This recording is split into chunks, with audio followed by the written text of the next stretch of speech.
Hi అండి. అందరికీ నమస్కారం. Welcome to my channel. ఈ వీడియోలో ప్రభుత్వ ఉద్యోగుల, పెన్షనర్ల పెండింగ్‌లో ఉన్నటువంటి డీఏల చెల్లింపులపై కీలక నిర్ణయం.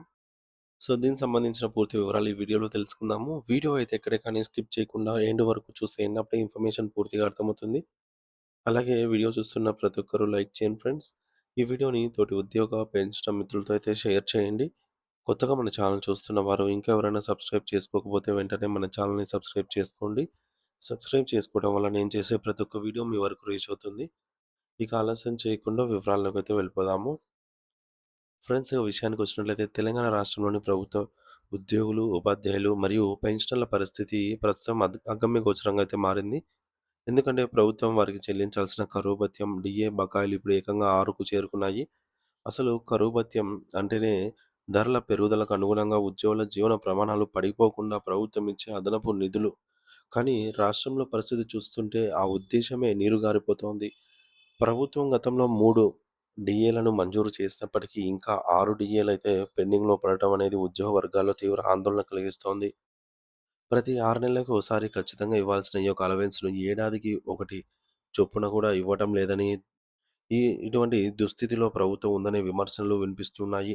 అంటే ఇవ్వాల్సిన వేగానికి, ఇస్తున్న వేగానికి మధ్య భారీ వ్యత్యాసం అనేది ఏర్పడి కరువు భత్యం మళ్ళీ ఆహ్, కథ మొదటికే వచ్చినట్లుగా కనిపిస్తోంది. రాష్ట్ర చరిత్రలో అది ఉమ్మడి ఆంధ్రప్రదేశ్ అయినా, లేదా స్వరాష్ట్రం తెలంగాణ అయినా ఎప్పుడు కూడా ఒకేసారి 6 డీఏలు పెండింగ్‌లో ఉన్న దాఖలాలేమీ లేవు. ఇది ఒక రకమైనటువంటి రికార్డ్ అని, ఇది గర్వించదగ్గ రికార్డు కాదని ఉద్యోగ సంఘాలు ఎద్దేవా చేస్తూ ఉన్నాయి. ఈ ఏడాది జూలై 1 తేదీ నాటికి మరొక డీఏ అమల్లోకి రావాల్సి ఉంది. దీన్ని కూడా కలుపుకుంటే మొత్తము 6 డీఏలు ప్రభుత్వం నుంచి ఉద్యోగులకు రావాలి. సాధారణంగా కేంద్ర ప్రభుత్వం ప్రతి 6 నెలలకు ఒకసారి క్రమం తప్పకుండా డీఏలను ప్రకటిస్తుంది. మరి దానిని అనుసరించి అనేక రాష్ట్రాలు కూడా తమ ఉద్యోగులకు వెంటనే ఆ ప్రయోజనాలను అందిస్తాయి. కానీ తెలంగాణలో కాంగ్రెస్ ప్రభుత్వం అధికారంలోకి వచ్చిన తర్వాత కేవలం 3 డీఏలు మాత్రమే విడుదల చేయగలిగింది. మిగిలిన 6 డీఏల విషయంలో మాత్రం పూర్తిగా మౌనం వహిస్తోంది. దేశంలోని ఇతర రాష్ట్రాలతో పోలిస్తే తెలంగాణ పరిస్థితి మరింత దారుణంగా ఉంది. ఆర్థికంగా తీవ్ర ఇబ్బందుల్లో ఉండి దివాలా తీసే స్థితిలో ఉన్న రాష్ట్రాల్లో కూడా 1 లేదా 2 డీఏలు మాత్రమే పెండింగ్‌లో ఉన్నాయి. ఇటువంటి పరిస్థితుల్లో కానీ ధనిక దేశంగా పేరున్నటువంటి తెలంగాణలో మాత్రం 6 డీఏలు పెండింగ్‌లో ఉండటం అనేది ప్రభుత్వ చిత్తశుద్ధిని ప్రశ్నిస్తోంది. జూలై 1 తేదీన ఇవ్వాల్సిన కొత్త డీఏకు కేవలం ఒక రోజు మాత్రమే గడువు ఉంది. కానీ దీనిపై ప్రభుత్వం ఎటువంటి స్పందన లేదు. నిబంధన ప్రకారంగా డీఏ ఇవ్వాలి అంటే ముందుగానే రాష్ట్ర మంత్రిమండలి క్యాబినెట్ ఆమోదం తెలపాలి. ఆ తర్వాత ప్రభుత్వం అధికారికంగా జీవో విడుదల చేయాలి. ప్రస్తుత పరిస్థితుల్లో చూస్తుంటే ఇప్పట్లో ఇవేవి జరిగేలాగా కనిపించడం లేదు. మరి దీనివల్ల పెండింగ్‌లో ఉన్న జాబితా చేంతాడంతగా పెరిగిపోతోంది.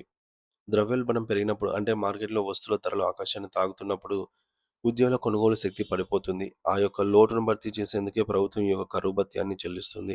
ధరల సూచీని ప్రాతిపదికగా తీసుకుంటే కేంద్రం ఇచ్చే డీఏను బట్టి రాష్ట్రాలు కూడా నిర్ణయం తీసుకుంటాయి. కాంగ్రెస్ అధికారంలోకి వచ్చి 2.5 ఏళ్లు దాటుతున్నా కేవలం 3 డీఏలు మాత్రమే ఇవ్వటం అంటే వారు 6 నెలలకు ఒక డీఏ ఇచ్చే పద్ధతిని కాదని, ఏడాదికి ఒకసారి మాత్రమే ఇస్తామనే సంకేతాలు స్పష్టంగా కనిపిస్తున్నాయని అర్థమవుతోంది.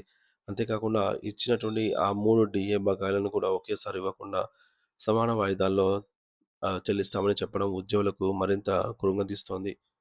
ముఖ్యంగా సిపిఎస్ ఉద్యోగుల పరిస్థితి మరింత దారుణంగా ఉంది. రాష్ట్రంలో దాదాపు 2.5 లక్షలకు పైగా ఉన్న సిపిఎస్ ఉద్యోగుల డీఏ అరియర్స్ రూపంలో ఒక్క రూపాయి కూడా అందలేదు. కేవలం రెగ్యులర్ ఉద్యోగులకు మాత్రమే అరకొర నిధులు జమ అవుతున్నాయి. ఉద్యోగ సంఘాల అంచనా ప్రకారంగా పెండింగ్‌లో ఉన్నటువంటి ఈ యొక్క 15% డీఏ బకాయిల విలువ చాలా పెద్ద మొత్తంలోనే ఉంది. 1% డీఏ ఇవ్వాలంటే ప్రభుత్వానికి ఏడాదికి దాదాపు 400-500 కోట్ల రూపాయల భారం పడుతుంది. అలాంటిది 15% డీఏ మరియు డీఆర్ బకాయిలు కలిపితే ఆ మొత్తం అనేది 10,000 కోట్ల రూపాయలను దాటుతుందని లెక్కలు చెబుతున్నాయి. ప్రభుత్వం ప్రతి నెల 1 తేదీన జీతాలు ఇస్తున్నామనే విషయాన్ని గొప్పగా చెప్పుకుంటూ డీఏలు, పీఆర్సీ మరియు ఇతర పెండింగ్ బిల్లుల వంటి ముఖ్యమైన అంశాల నుండి తప్పించుకోవాలని అయితే చూస్తోంది అని చెప్పేసి ఉద్యోగులు మండిపడుతున్నారు. మరి జీతం అనేది ఉద్యోగి హక్కు. అది సకాలంలో ఇవ్వడం ప్రాథమిక బాధ్యత. కానీ దానిని ఒక సాకుగా చూపి వేల కోట్ల రూపాయల బకాయిలను ఆపివేయడం సరికాదని వారు వాపోతున్నారు. ఉద్యోగులు ఇంతగా ఆర్థికంగా నష్టపోతున్నా వారి తరపున గళమెత్తాల్సిన ఉద్యోగ సంఘాల నేతలు మాత్రం మౌనంగా ఉండటంపై సామాన్య ఉద్యోగులు తీవ్ర ఆగ్రహం వ్యక్తం చేస్తూ ఉన్నారు. మరి నాయకులకు ప్రభుత్వంపై ఒత్తిడి తీసుకురావడంలో విఫలమవుతున్నారని, దీనివల్ల తమకు రావాల్సిన న్యాయమైన హక్కులు కూడా కాలరాయబడుతున్నాయని అయితే వారు ఆవేదన చెందుతూ ఉన్నారు.